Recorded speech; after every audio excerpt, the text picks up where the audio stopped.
Shalom, shalom. Shalom. We the brothers of GMS New Orleans. Before we get started, I'd like to give all praises and honor and glory to Yahweh, Ba'ashem, Yahushua, Ba'ashem, Kakakadash.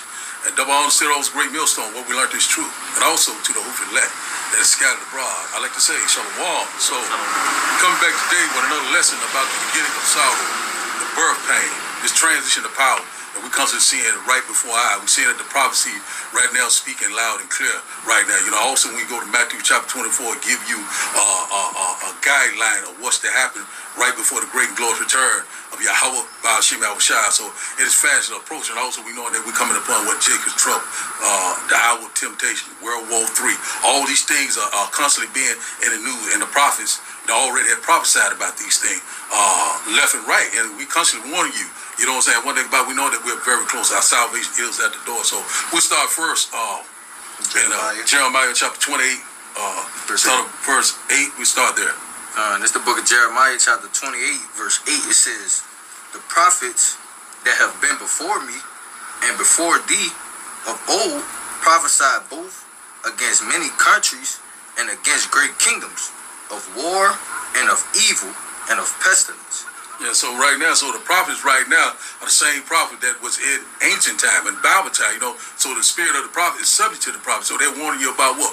War. Warning you about what? Pestilence, plagues, a time of evil, time of trouble. You know, that's what we constantly warning you about each and every day. Some perilous time that we're coming upon. And one thing about it, the Lord has set up watchmen to warn you, whether you will hear or whether you will forbear. So we in these times.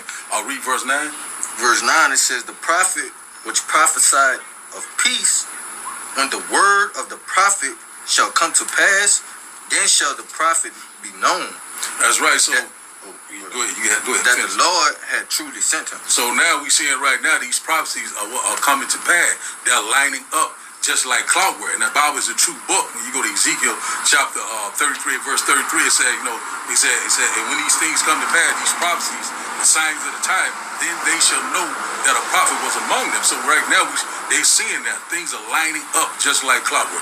The men of the Lord are standing on their watch, making these video epistles and the highways and byways, constantly warning you of all these impending dangers that is coming upon us. Also, we're ushering in the kingdom of heaven that dwells in righteousness. That's what we're at right now. That's what we're longing for each and every day. So now let's go to please.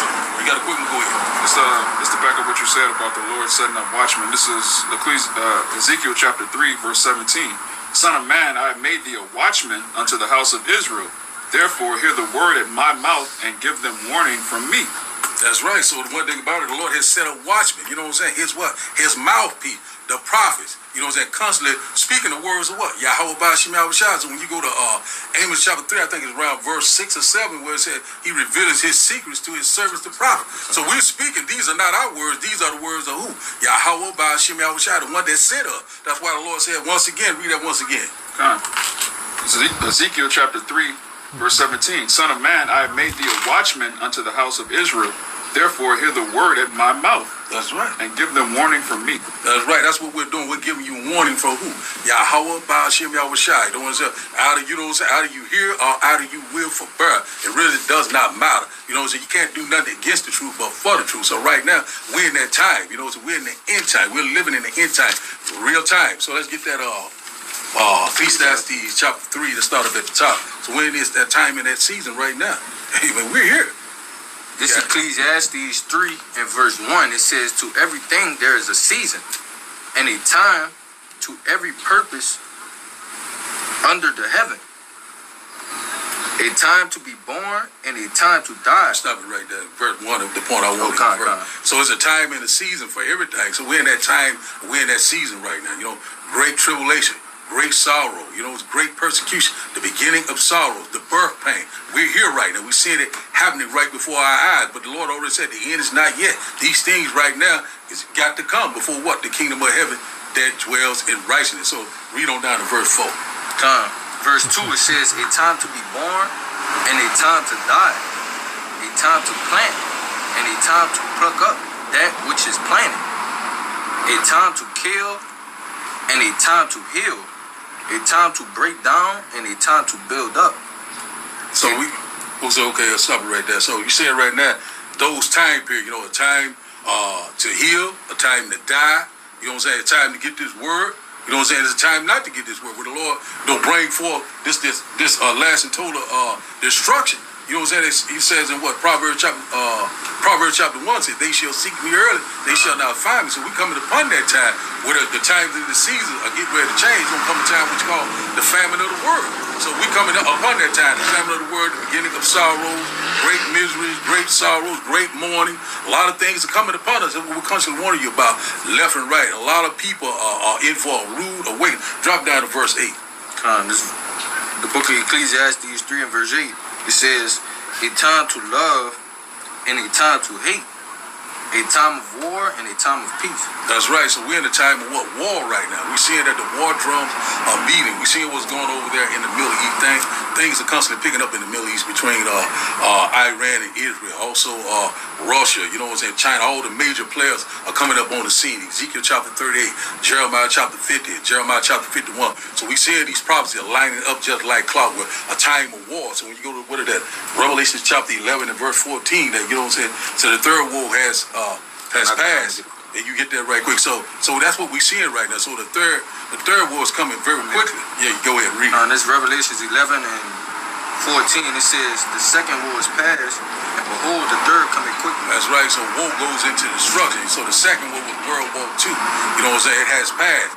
Now we're coming upon World War III, the last and final war, to end all war, right before the great and glorious return of Yahweh Ba'ashim Yahushua. So things can go nuclear at any given time. So we're in that birth pain right now. That transition to power is happening right before our eyes. So let's go to Matthew chapter 24.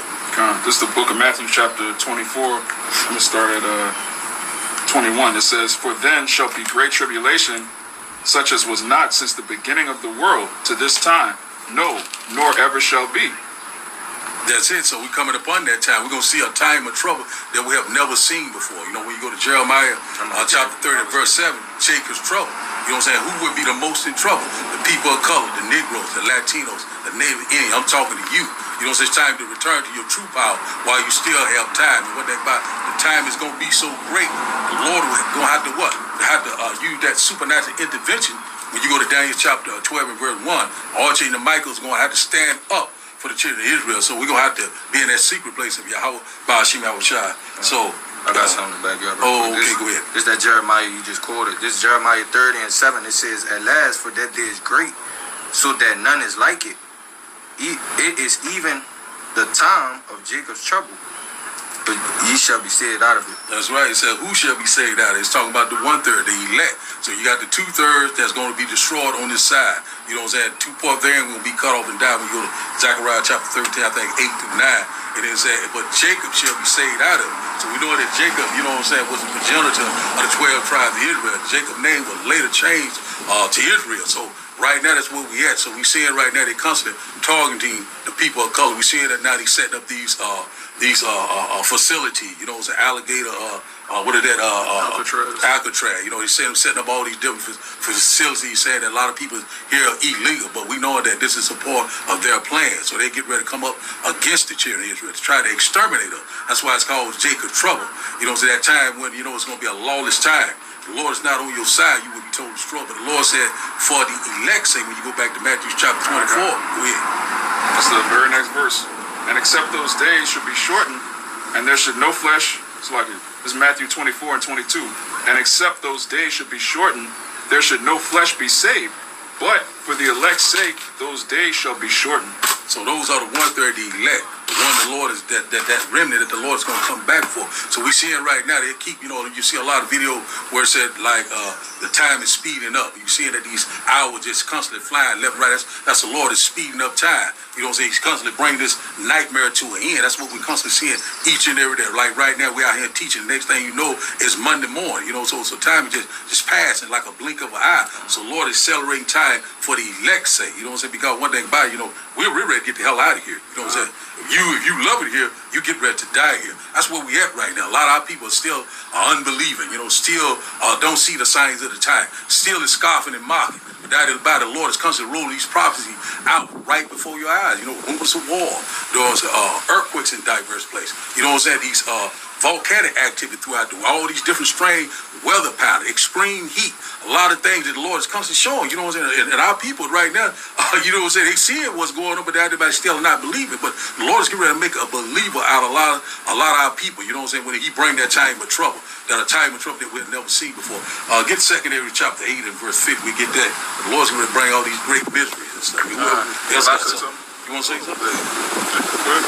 Nah, I was just gonna add to that point because Salaka, what you just said? You said something about like the people they hearing but they not hearkening. They're not hearkening to it. But that's why the Lord said He gonna laugh at the calamities. That's it. When destruction coming upon them. That's right. Because these things they constantly being warned, bro, and they not taking heed. So therefore, while they laughing and playing now, when that time come, the Lord gonna laugh at them.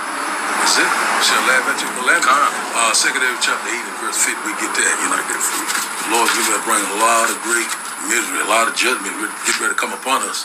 And a lot of people right now, they eating good right now. They're sleeping good. You know, they're going on with their daily life. You know, still have this bread and circus show constantly going up, but all of a sudden, when they say peace and safety, peace and security, you know what I'm saying? When you go to 1 Thessalonians chapter 5 and verse 3, you know what I'm saying? Then total destruction is getting ready to come upon us. So it's going to happen at any given day. We can have a thermonuclear exchange at any given time. So it's more likely that we can these IBCM missiles can fly at any given time. So that's why we always got to be watching. We got to be praying. You know, being circumspect. You know, redeeming the time. You know what I'm saying? Take every opportunity like it's your last. You got it, man. The mark of the beast is coming before the missile. So that's it. The Lord's not going to wipe out America until the that's right. mark of the beast is instituted. Tell the mark of the beast. That's right. You got it right. You said you wanted 58 or 50? 2 Ezra chapter 50. 2 Ezra chapter 8 and verse 50. Salaki. This is the book of 2 Ezra chapter 8 verse 50. It says, "For many great miseries shall be done to them that in the latter time shall dwell in the world, because they have walked in great pride."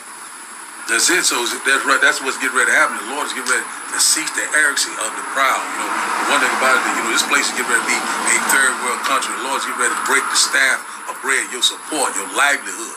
Those things are getting ready to change. A lot of people are getting ready to come upon poverty. You know, some homelessness. You know, a lot of people are getting ready to lose their loved one, widowhood. A lot of these things are coming. Pestilence, you know, sickness, disease. You know, because a lot of people walked in great pride. They constantly turn their back. Yahweh, Ba'ashim Yahushua. Also to add to what you were saying, that's right. The missiles are not going to come until what the MOTB be implemented. So I put out a lesson earlier about the Genius Act. So they're setting up this digital infrastructure. You know what I'm saying? Getting ready to bring out this new digital money that's going to work hand in hand with this RFD microchip, which in fact is that grain of rice. You know, so that's just another whole thing. So we seeing right now the whole picture of the end is the Lord is showing it right before our eyes. So the end is constantly being what? Manifest. Is someone got something? Yeah, you got something? I have to sit down. Yeah. That's it. But so with that, you know what I'm saying, we'll go ahead on and we shut it down right there. And we like to give all praises and honor and glory to Yahweh, Ba'ashim, Yahushua, Ba'ashim, Rakabadash. And double honor to those great millstones who beloved this truth. And also to the Hof elect that scattered the broad. Abba Ball. Shalom. Shalom. Shalom. Kwame Yasharala.